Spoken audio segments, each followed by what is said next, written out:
مرحوم اشفاق احمد کہتے ہیں میرے منجھلے بیٹے کو پرندوں کا بڑا شوق ہے۔ اس نے گھر میں پرندوں کے دانہ کھانے کے ایسے ڈبے رکھے ہیں جس میں آٹومیٹک دانے ایک ایک کر کے گرتے رہتے ہیں اور پرندے شوق سے آ کر کھاتے رہتے ہیں۔ جب ہم قصور سے لاہور آ رہے تھے تو اس نے ایک دکان دیکھی جس میں 5-5 کلو کے تھیلے پڑے ہوئے تھے جن میں باجرہ اور ٹوٹا چاول وغیرہ بھرے ہوئے تھے۔ اس نے مجھ سے کہا کہ ابو یہ پرندوں کے لیے بہت اچھا دانہ ہے۔ میرا بیٹا اس دکان سے چاول اور باجرہ لینے گیا تو اس دکاندار نے پوچھا کہ آپ کو یہ دانے کس مقصد کے لیے چاہیے؟ تو میرے بیٹے نے اسے بتایا کہ پرندوں کو ڈالنے کے لیے۔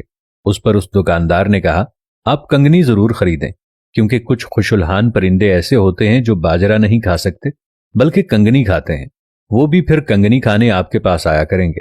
اس نے کہا بسم اللہ، کنگنی ضرور دے دیں، اور اس رہنمائی میں آپ کا عمر بھر شکر گزار رہوں گا۔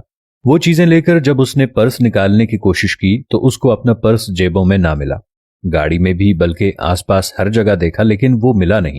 تب وہ تینوں تھیلے گاڑی سے واپس اٹھا کر دکاندار کے پاس گیا اور کہا کہ میں معافی چاہتا ہوں، میں تو اپنا بٹوا ہی بھول گیا ہوں۔ اس دکاندار نے کہا صاحب آپ کمال کرتے ہیں، یہ لے جائیں، پیسے آ جائیں گے۔ میرے بیٹے نے کہا آپ تو مجھے جانتے ہی نہیں ہیں۔ وہ دکاندار بولا میں آپ کو جانتا ہوں۔ میرے بیٹے نے پوچھا وہ کیسے؟ دکاندار گویا ہوا جو شخص پرندوں کو دانہ ڈالتا ہے وہ بے ایمان نہیں ہو سکتا۔ میں نے جھٹ سے اپنی آٹوگراف بک نکالی اور اس کا انگوٹھا لگوا لیا۔ ایسے ہی میرے پاس کئی لوگوں کے دستخط اور انگوٹھے موجود ہیں۔ اللہ آپ کی زندگی میں آسانیاں فرمائے اور آسانیاں تقسیم کرنے کا شرف عطا فرمائے۔ اس دکاندار کے یہ الفاظ میرے بیٹے کو آج تک یاد ہیں کہ وہ کہتا ہے کہ جب آپ کسی پرندے کو دانہ ڈالتے ہیں تو آپ پرندوں کے ساتھ ناانصافی نہیں کر رہے، تو میرے ساتھ ناانصافی کیسے فرمائیں گے؟ اس بات کا میرے بیٹے پر بہت زیادہ اثر ہوا۔ اس کے بعد میرا بیٹا کنگنی، باجرہ اور ٹوٹا چاول خریدنے ہمیشہ اسی دکاندار کے پاس گیا اور دکاندار کے وہ الفاظ اس کے ساتھ دوستی کا سبب بن گئے۔ اگر آپ لوگوں کے پاس اللہ کا دیا ہوا بہت کچھ ہے تو یاد رکھنا یہ دولت، یہ شہرت، یہ عزت، یہ نام، یہ مقام، یہ سب کچھ اللہ کی ذات کا دیا ہوا ہے، اور یہ صرف اسی دنیا تک کے لیے ہے۔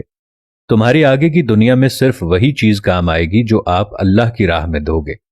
کسی غریب کی مدد کرو گے، کسی مسکین کی مدد کرو گے، کسی یتیم کے سر پر ہاتھ رکھو گے، کسی کو پانی پلاؤ گے، کوئی بھی چھوٹی سے چھوٹی نیکی بھی تمہاری رائے گاہ نہیں جائے گی۔ قرآن پاک میں اللہ تعالیٰ ارشاد فرماتے ہیں وَلْتَكُن مِّنكُمْ أُمَّةٌ يَدْعُونَ إِلَى الْخَيْرِ وَيَأْمُرُونَ بِالْمَعْرُوفِ وَيَنْهَوْنَ عَنِ الْمُنكَرِ وَأُولَئِكَ هُمُ الْمُفْلِحُونَ۔ اور تم میں سے ایک گروہ ایسا ہونا چاہیے جو بھلائی کی طرف بلائے اور اچھی بات کا حکم دے اور بری بات سے منع کریں، اور یہی لوگ فلاح پانے والے ہیں۔ اللہ سے دعا ہے اللہ ہمیں بھی نیکی کی توفیق عطا فرمائے، آمین ثم آمین۔